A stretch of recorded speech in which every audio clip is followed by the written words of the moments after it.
All right, ready to go. Thanks for coming down. Hopefully everyone can hear me. I don't need a microphone, but I've got this because we've been streamed on YouTube as we speak.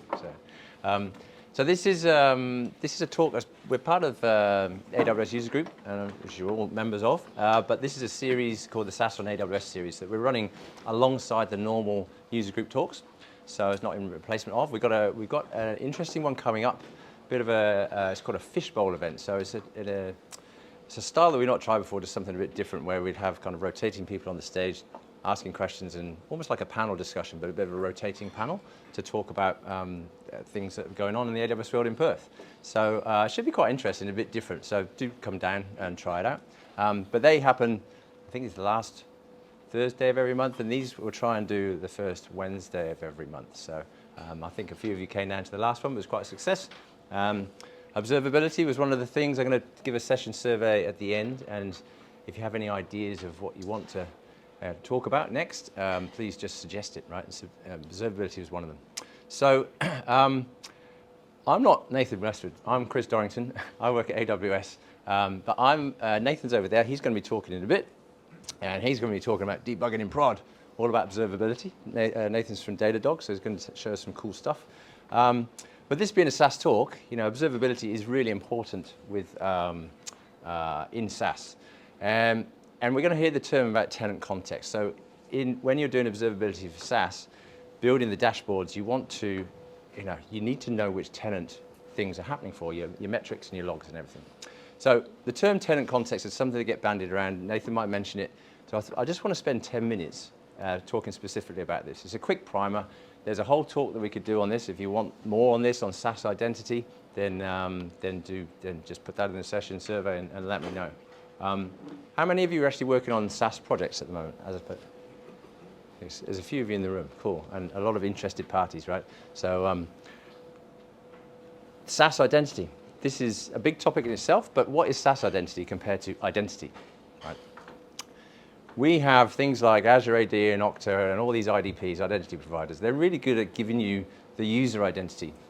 Because normally in an enterprise, you have one federation with your single sign-on, Azure AD. You come in and you log in, and then you know that you're part of that enterprise, right? You've been logged in, and that's great. But in the SaaS world, we need a little bit more than that, because often as a B2B SaaS provider, you're going to federate with multiple identity providers. So we need to know more than just who the user is. We need to know who the tenant is, right? So the tenant being the customer. We need to know the tenant name and the tenant ID, arbitrary ID, and we want got the company name and the billing tier, etc., advanced, premium, and all that stuff. So together, that's what I'd call the SaaS identity. That's what we call it there. So that's the differentiator between identity and SaaS identity. And as you're going to see, I've only got about 10 slides. If you do this right, you can actually do this through the OAuth flow and pass it through without any kind of latency. Because as I'll explain, most parts of your SaaS application is going to need to know which tenant it's working under, right? So you've got to compute, and it's got to know that, maybe it's BHP is logged in, or it might be Rio that's logged in, right? But we've got to switch, and we make sure that BHP can't see Rio's data. All that comes from knowing which tenant it comes from. We do that by putting it inside the JWT. So hopefully you all know JSON Web Tokens. This is what you get back from an IDP. And by standard, you get the usual good stuff, right? Which is what you get for that user identity. So you get email and you get your names, etc., stuff like that. These are called claims. They're like string key value pairs. And you get the standard ones that come out as part of the OAuth standards. You got an ID token and access tokens, generally what gets passed around. What we want to do is put in our own custom claims. So we want to embed the tenant ID inside the JWT. Because once it's in there, the downstream system will be able to just read that and know and get it. You don't have to go to a lookup table. So that's the tenant context. We keep it inside a JWT. Now, what does that actually mean? How's that going to work? So unfortunately, the diagram I wanted, I didn't have time to make this nice and animated, so I will stand and point. First off, let's imagine that we're going to register. First off, we're registering a tenant. So this side only. So just on the left-hand side. New customer comes on board. We actually need to register that tenant. And if you're in the last talk, you understand there's a bunch of things that happen when you onboard a tenant. It's called onboarding. you have to set up, you have to maybe provision your cloud infrastructure, at least maybe some DNS names, things like that. But one of the other things you need to do is federate with their IDP. And it might be a break in the process. You have to, if you know OAuth or OpenID, you have to kind of get an XML document, give it to their identity provider. They come back and give you some other bits of info, and then you can register that. So we're now federated. Say we're using Cognito to federate to their IDP. We can store that in a database, right? So we know that the provider ID is for this tenant. You also want to do some stuff. You may create a user pool in Cognito. If you're using a user pool per tenant, you can associate that IDP with that user pool. If not, you have to do a bit of a lookup later on. So that's kind of the setup when we register. Now let's imagine we're a user of this tenant, and we need to log in. So at this point, we're logging in. We federate from Amazon Cognito to say Azure AD for company. Let's pick a Acme Corp. It'll go off, and it'll come back. Now, it's not actually Acme Corp's Azure AD that creates a JWT. It's Cognito, right? We just get an authorization code back if you know anything about the authentication flows. So it's at this point we can actually put that tenant ID in there. It's either because the user pool, we know that's specific, that's tied for that tenant, or we do a lookup on here. So when they log in, we look up, say, okay, that identity provider is for that tenant. Let's grab that, we'll put it into that token, and then it comes into API Gateway or whatever you've got running, and your product, you pass it through. Now we've got that tenant context. Okay. So if we look at it in another way, and how this affects the system when it comes in, so I just explained that kind of onboarding process. We need some way to associate a user with a tenant. But this is where it comes. So once we authenticate and it comes in, our microservices or whatever we have here need to know tenant context for a number of reasons. And this is what Nathan will be talking about later on. So metering and metrics and logging. If we've got the same bit of Python code or JavaScript writing out the logs for each tenant, we need to be able to write what tenant it belongs to in there. Otherwise, there's no way we can differentiate in dashboards which tenant it came from.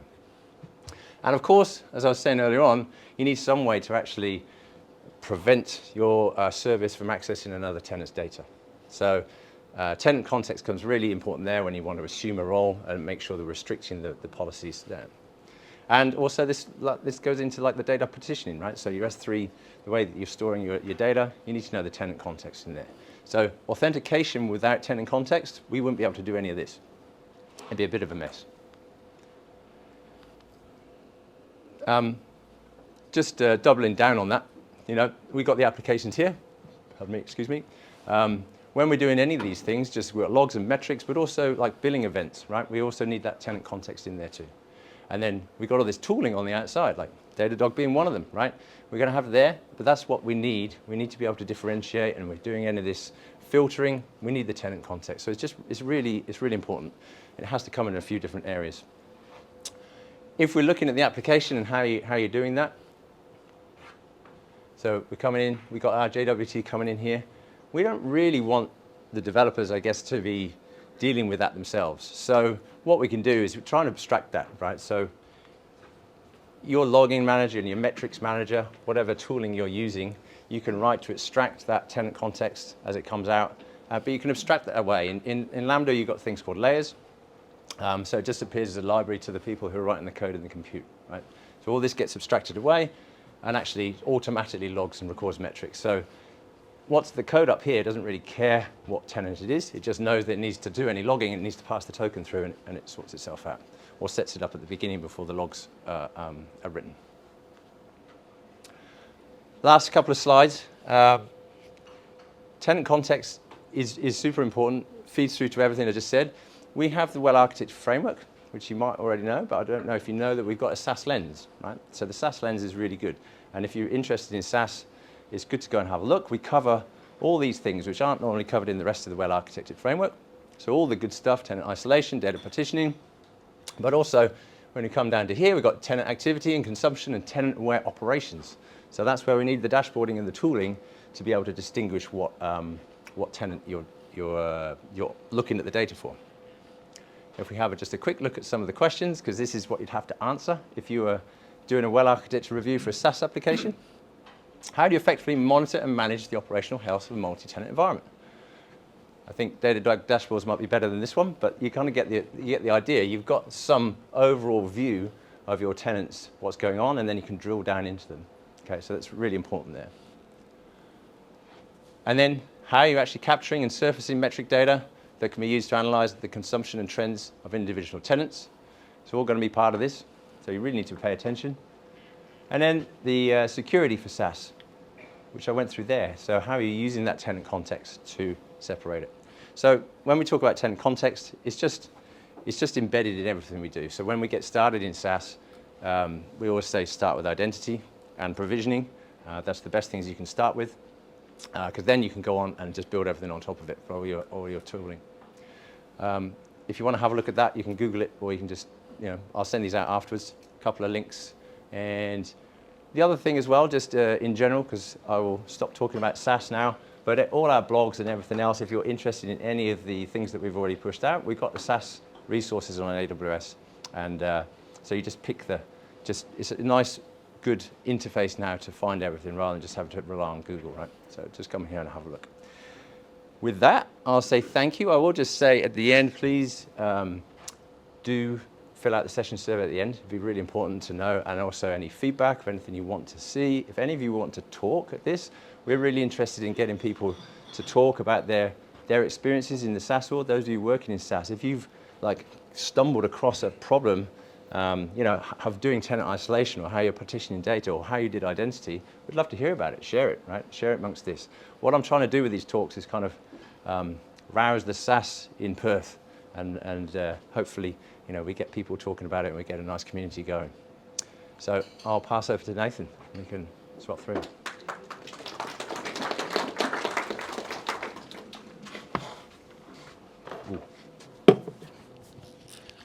I don't know where I'm going to put that. Last time. Just clip it on the t-shirt, I guess. Yeah, I just clipped it on there. Maybe we go up here. Yeah, pain for you. Feels like a weight on me.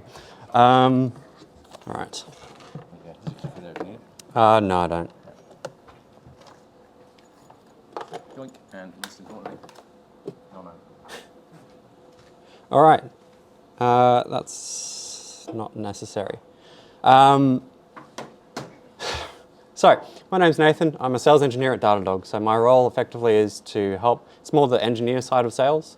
If somebody is interested in using Datadog and needs to understand technically how Datadog can solve issues, I'm called in basically to those conversations, right?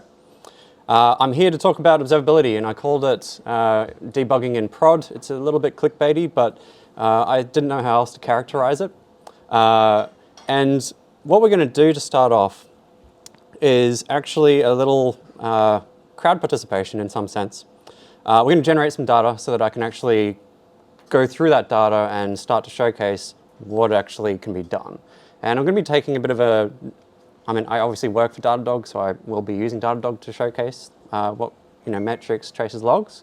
However, I will also be going through a bit of open source stuff as well. So what I'm going to do is get you guys to scan a QR code. It's going to take you to a badly made app where you're going to fill out a username and also put in a personality type. I don't actually care what your username is. I don't actually care what your personality type is. Nothing against any of you. But the point is, hammer my service. So click the button of the personality type as much as you can. Let's say the top 3 in 60 seconds, something like that. We'll get a bottle or a pair of socks from Datadog, whatever you wish. Sound good? All right, so it is roughly 15 seconds past. That is a QR code.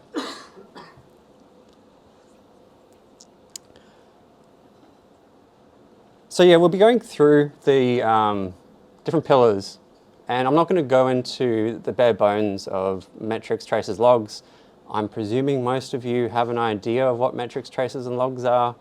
I've probably picked a bad time to ask that question while your eyes are glued to your phones. But ultimately, I feel like it's pretty well evident. So we're going to go through what it might look like in a real application. And then we're going to go through how you can actually also address some of this stuff in a live environment without redeploying your application. I think you've all scanned it, so let's go ahead and take a peek at the data that's feeding through. So Jay's coming first right now, Fancy is second, Daz is third. It has been actually exactly a minute. So I'm going to pause. You can all stop because in theory it should no longer feed in, but it's obviously feeding through the Datadog backend. So as you guys are basically viewing that application, the reason why I put in a username input is effectively to, well, partially so that I can understand who's winning. And then the other side of it is actually also, I'm showcasing a different method to how we can get some tenant context around who's actually hammering our services. So, okay, it looks like Jay's winning. We'll let that filter through if there's any laggards, for example. Generally speaking, data in Datadog flows through our API in about 15 seconds to the point that it's queryable. So it's pretty real time. And yeah, okay, so before I forget, who's Jay and who's Fancy and who's Pickles? All right, Sarah, can I please get you to do the honors?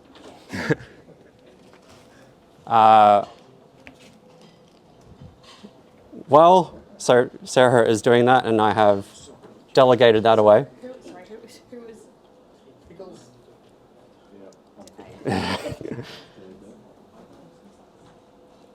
So effectively what is going on here is I have a fully instrumented application in the back end, but I also have a bit of JavaScript running in the front end. So that JavaScript is collecting and logging information through the Datadog's backend. It's collecting DOM object manipulations. It's connecting the XHR and fetch requests from the front end through to the backend traces themselves. So this is how I'm mapping, for example, that Jay put in 33 requests in the time period until I hit pause. And that's without needing actually technically any instrumentation in the backend. Because we're collecting those front-end requests from the browser, we can do that without any instrumentation on the back end. Now, in many circumstances, this is potentially enough information for you to determine what's actually going on. So all I'm doing is in the front end, we already have the JavaScript object of the user. You're probably already displaying the username somewhere on that page. You can just associate that with a session in Datadog. So I'll show you guys in a little bit, but effectively you can now capture the sequence of steps they took to get to that point in time. So if you, for example, have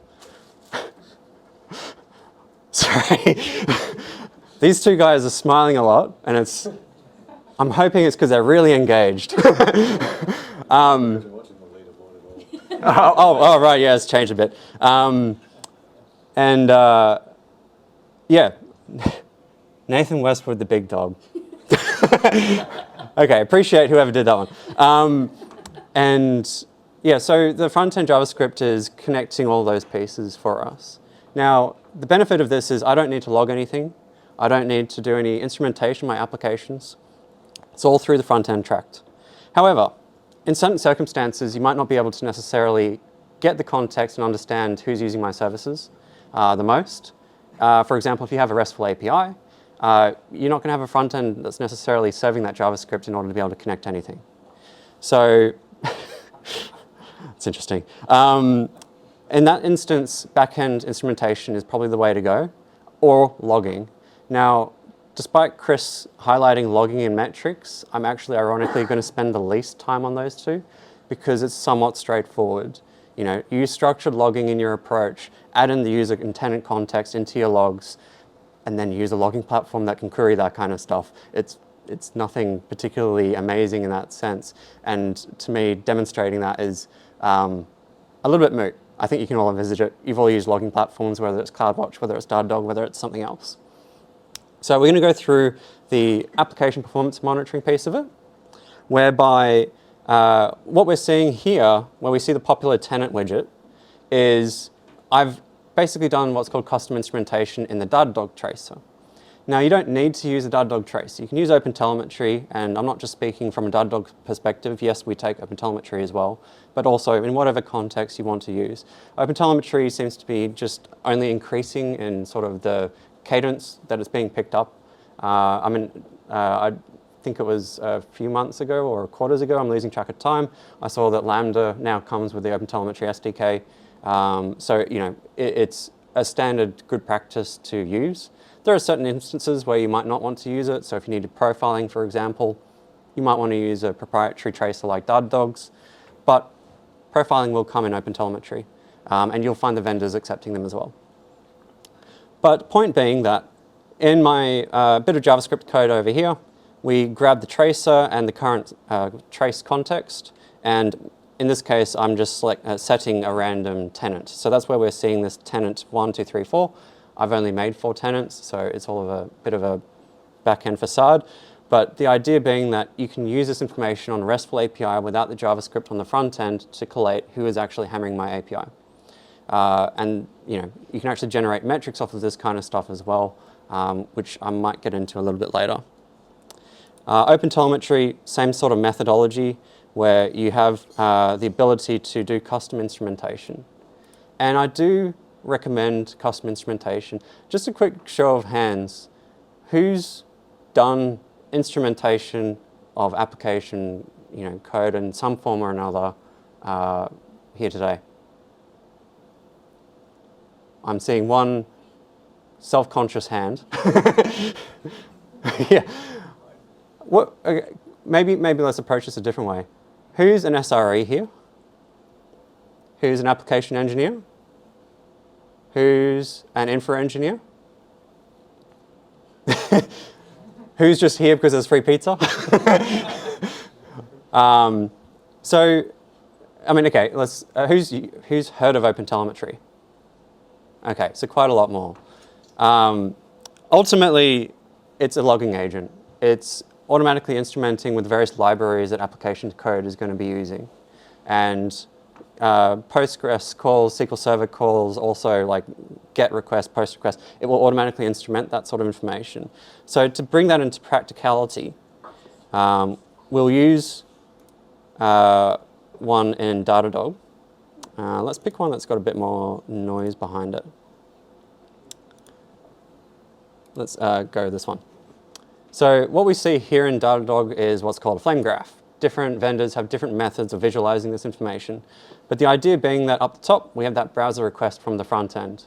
It's then going to an API on the back end, microservice that I spun up, and it's also going out to a different service. So this is a JavaScript service. This is a Python service that I put together. And ultimately, we can see the distributed trace. So if we're going across different Fargate environments to Lambda functions to just a straight monolith on an EC2 instance, we're able to get this nice stitched together piece to understand where is latency, for example, bottlenecking our application, or where is infrastructure metrics peaking and we're seeing something like CPU throttling, which we actually did see from that little 1 minute period that we all hammered by my service, right? And we can get that context of what actually happened at that point in time. You do also see application logs for the specific request. So best practices with OpenTelemetry. With Datadog, it's a bit easier, but that's because we have control over the source code. But inject the trace ID that OpenTelemetry puts in. So the way OpenTelemetry works in pretty much any tracer is there's a header involved that's generated by the tracer library. That gets propagated in HTTP headers to any subsequent services so that it can then work out, oh, I've received a request from this service, and I can determine this and stitch it all together through this parent ID. And that's effectively how we see that stitched together picture. But you can also put that into your logs. And that's where it becomes particularly valuable because then you have all the context that you need to be able to determine is it any of the application context that you are logging yourself, right? However, automatic instrumentation will only get you so far. So in this case, automatic instrumentation has picked up that it's an Express service. It's picked up that I'm inserting something into a Postgres database. Maybe there's a function in my code that is bottlenecking my application. And that's where adding something like custom instrumentation, saying this particular function, I want to specifically measure the latency. Now, the reason I bring this up is because in a production environment, sorry, I shouldn't laugh. In a production environment, it's all well and good for me to come to you with a prepared application saying, hey, it's already instrumented with front-end monitoring, with tracing in the back end, with infrastructure monitoring. In production, you might not have that liberty of doing custom instrumentation and redeploying your service. So particularly in a legacy sort of application, which is more monolithic, you might not be doing or planning to have regular releases, but there's an incident, some sort of service degradation that's leading to an issue, and you want to figure out whether it's a certain method that's, has historically been a pain point or not. How do you actually monitor that without redeploying your service and taking it offline for a period of time? So what we've added is a function called dynamic instrumentation. And this is where I enter a bit of risk in my demonstration, because we only released this in December and I'm not fully across it. But I'm going to give it a go. And the idea with dynamic instrumentation is the ability to do custom instrumentation on the fly. So you can actually say, hey, there's a particular function or method that I want to trace, or there's a particular metric that I want to capture, or a particular variable that I want to capture at this point in time, and attach that to the trace that we saw earlier on. So when I say collecting a variable, you will get out of the box, with OpenTelemetry and Datadog for that matter, quite a few attributes, metadata, applied to this trace. So you can, for example, group all of your requests by an IP address or a user agent, anything like that, that could be useful in, for example, the context of being DDOSed. And, but you can apply your own metadata. And that's where, for example, adding a certain variable and to that value, that can be used for context, because you want to replicate, for example, a particular exception that was caught. But without effectively having already had the foresight to log that, you wouldn't be able to do it. Now, I've spun up another service. I'm not going to get you guys to browse this one because there's not much point, but it's the Istio book info microservices application in Kubernetes. And there's this review service. It's a Java service. And I want to, for example, work out, get JSON response. I want to work out if that's bottlenecking my microservice when requests are coming through to it. So we're going to grab this method and whack that into, the reviews service, because if we go ahead and view this, it's the review service.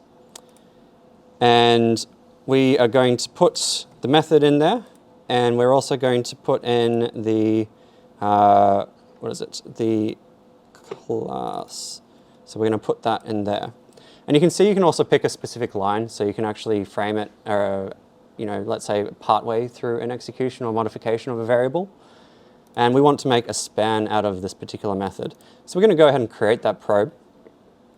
And we're going to have to wait a second while it's doing that.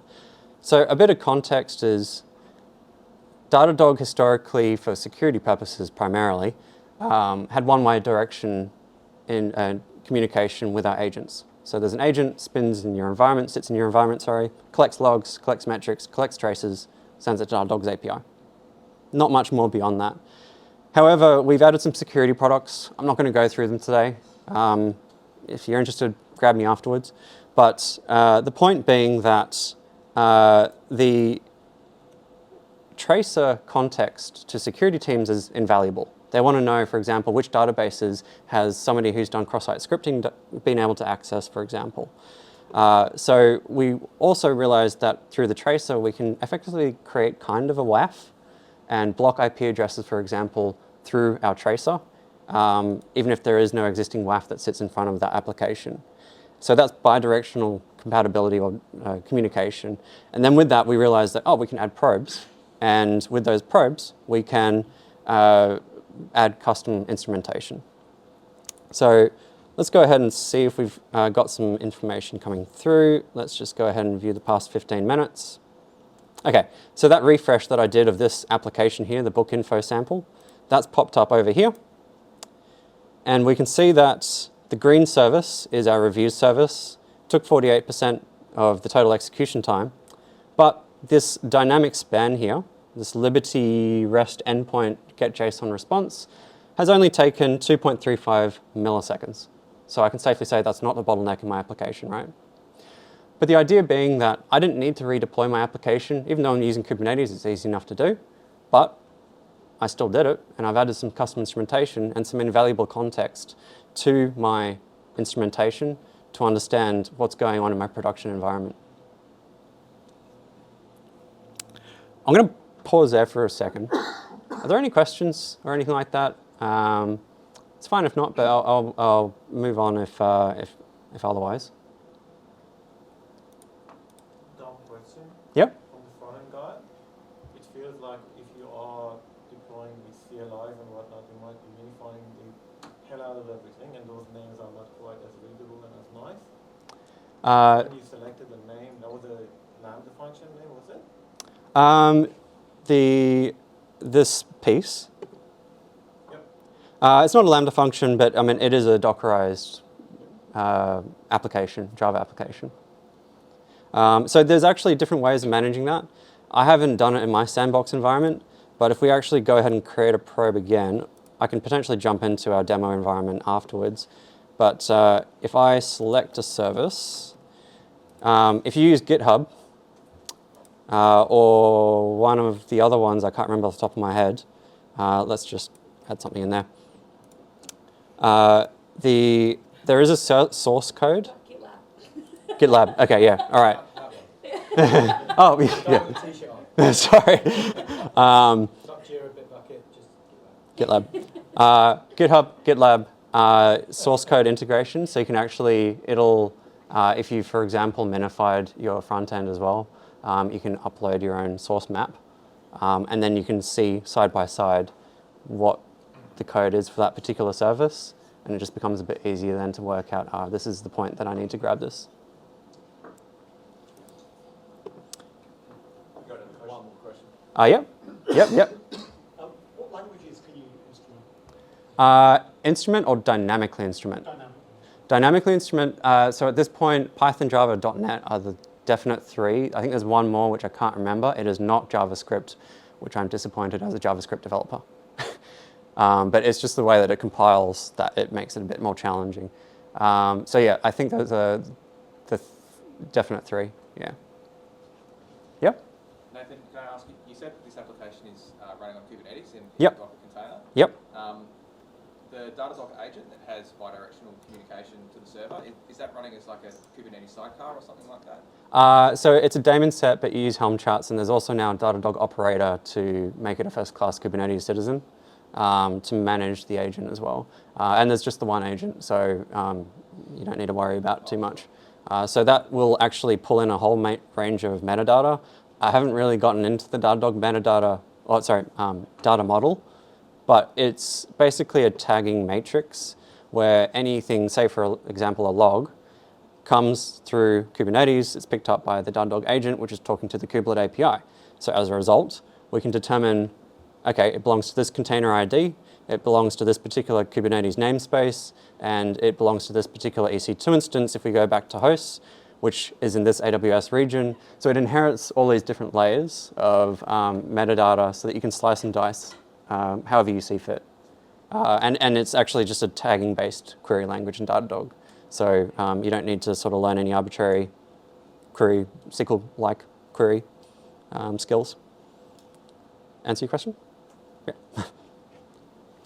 Yeah. Any other questions? Well, yeah? Maybe for afters, but how does it do it? How does it do that? Right, so do which piece? Probe, like how you dynamically,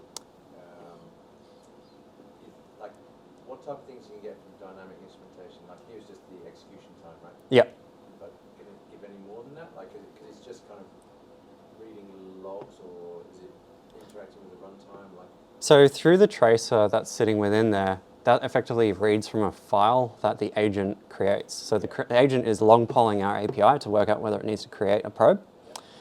So when the tracer reads that file, it works out what it needs to basically custom instrument and caches it as well. So there's minimal code, latency impact, with the exception of actually forcing it to log. So you can actually create probes to custom log whatever you want.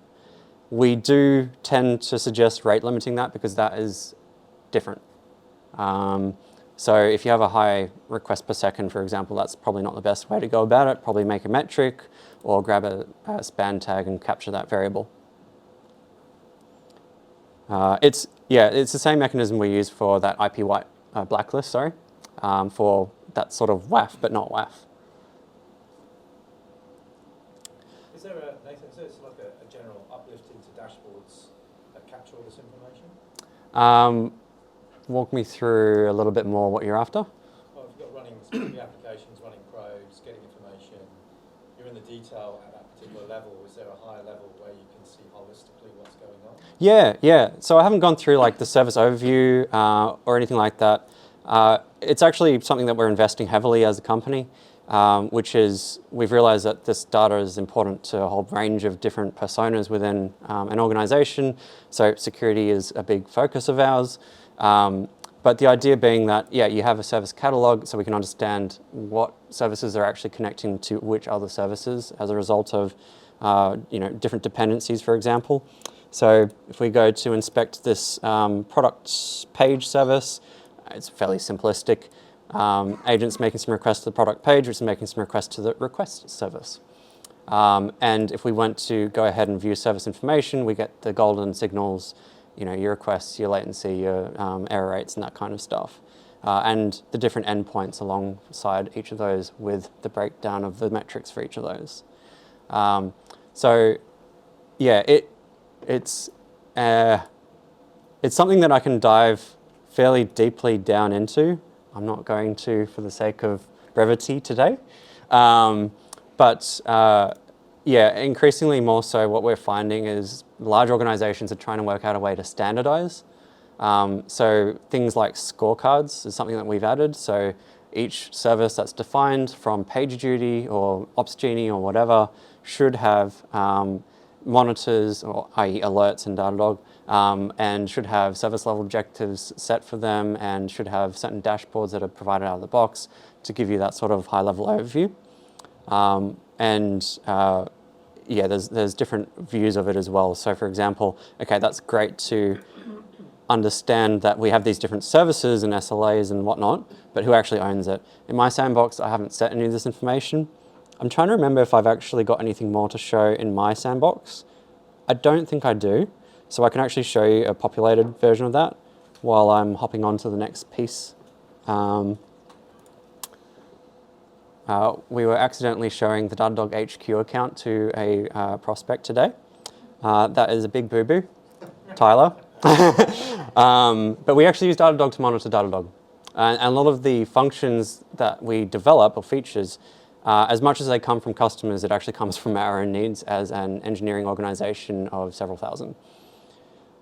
So service catalog, ownership is what I was after. So this is where integrations with SaaS services like PagerDuty, Opsgenie and whatnot become particularly pertinent, because now I can see that, if I have an issue with this downstream or upstream service that my service talks to, this is who I need to actually contact. This is their Slack, this is the GitHub repo or GitLab.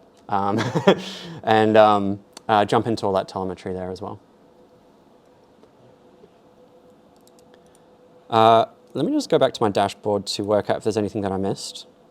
I did actually not show.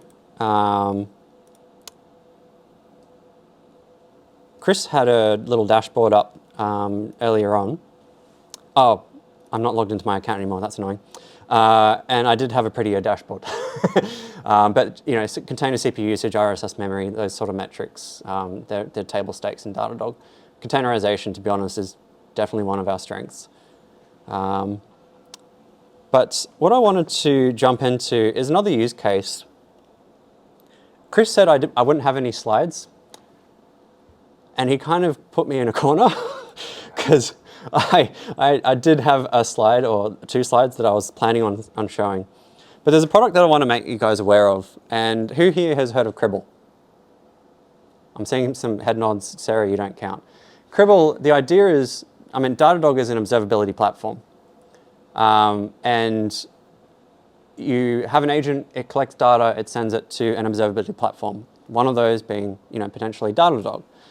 I sort of refer to this tool here. It's called Vector. We acquired the company, obviously, but it is still open source. The pre-observability piece. So when your organization has a lot of data that's flowing around and you want to control, for example, how much data is flowing around to different destinations, you could be using Splunk as a SIEM, you could be using Datadog for APM, you could be using Elastic for metrics. Anyway, whatever you want to do, the idea is Vector allows you to collect and collate that data, transform it, and send it to wherever you want. So the use case that I had with a customer recently is they had Forgive me for my not very great presentation skills here. But effectively, they had an Apache server, and they had thousands of tenants hosted on that Apache server. Each of them had their own unique virtual host. The issue was one of those tenants would inevitably get attacked through a DDoS attack, and it would take down all the other tenants. And they came to us saying, how the hell do we work out who's actually the causative tenant in this particular instance? And the problem here is they would have tens of thousands of requests per second. So if you're using Apache logs as a way to delineate who's actually got the activity, you're sending logs at an exorbitant rate to whichever logging vendor you use. Doesn't matter whether it's Datadog, doesn't matter whether it's Splunk, doesn't matter whether it's New Relic. Like tens of thousands of logs per second just to determine which $15 per month customer the economics is just not going to work out. So they said, can you do anything to help us on this? And this is where Vector became quite valuable, because effectively in the logs, you can send those logs to Vector, and it passes out the different attributes, because it's a standard Apache log format. It's been around for decades. So with that, you can develop metrics for each of the domain names, and then send those metrics to, for example, Datadog, and not pay the logging costs, but you have the ability to send metrics in Datadog, much more economic. You don't have the ingestion cost or indexing cost of logs. You can send those to S3 because they needed them for security auditing. And that way they still have access to everything. But the key thing is they can solve the observability issue around who is actually impacting my services. And the idea being that, yes, it's also great to identify who has high transactions per second, but also what's abnormal for this particular tenant. So Datadog has machine learning behind our metrics. We don't roll up our metrics, so it's quite accurate machine learning. And if, for example, one customer is used to having higher loads than other customers, well, maybe that isn't actually the issue. Maybe it's another customer who usually has much lower load, but for some reason, they have a spike in usage, and that's actually what's taking down the service, rather than just this standard high rate transaction per second customer. So applying a bit of machine learning intelligence on top of the metrics basically is what I'm getting at.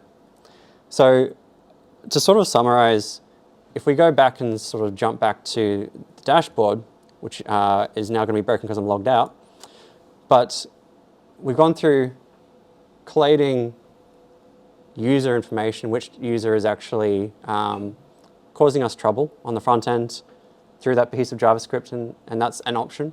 Another option is to do custom instrumentation on your application side. We didn't go into great detail around the logs, but effectively what we did with the Apache logs is exactly what you can do with your own application logs. Add in the tenant context into the logs, group by that. You don't need to send your logs to be indexed by a logging platform in order to still be able to generate metrics off of them. So you can do that cost efficiently. And also in production environment, in Datadog at least, you can do the dynamic instrumentation piece. I think those are the ones that I think I agreed to go through. There is the whole security piece, but as I said, I'm not going to go through that right now. But effectively through the Datadog tracer, we can pick up on things like cross-site scripting, SQL injection attacks, and block them, make an API call to AWS WAF to add that IP range and block it off at the edge, and in an automated fashion. Right. Any other questions? I will be around afterwards. All good? So Chris is reminding me, I didn't forget actually, survey link. Surveys are actually really important. So I recognize I do not run this session. However, Chris provided invaluable context to me saying, hey, don't do a normal demo. Do something that's a bit more customized and a bit more approachable. So yeah, really do fill out the survey link. The information that you provide to Chris gives him context in terms of what to present from his perspective, but also anybody else who comes in. It's important. Right, that's my piece.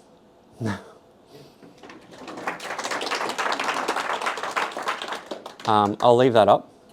Yeah, I But, have one question actually about Vector. Yeah. Can you just dive in just one layer below? I didn't quite get how it works or where you put it. So it's think of it just like any other logging agent. So Fluentd, yeah, it's an agent.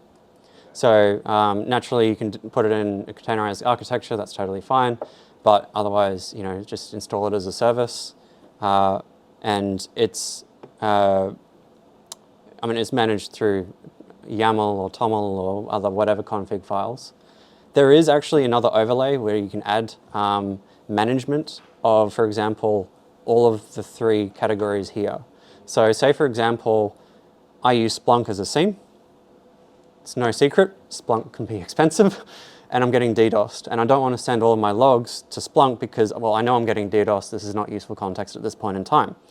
So what we call observability pipelines in Datadog is a management overlay of vector. So that's where the Datadog piece comes into it. So I can tell all my vector agents, hey, stop sending these logs to Splunk temporarily.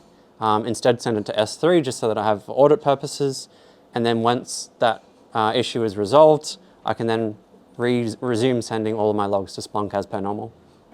So yeah, it's a different model. And as I said, this is not Datadog lingo, but it's my lingo. It's a pre-observability piece. It's before it hits any observability platform. But it's an increasingly important piece because observability comes at a price. I mean, it's just a fact that we all face. So being able to better manage that before it hits the point of the platform where you're paying for anything is important. Well, valuable. All right. I think everybody scanned the survey link, so I think we're all good.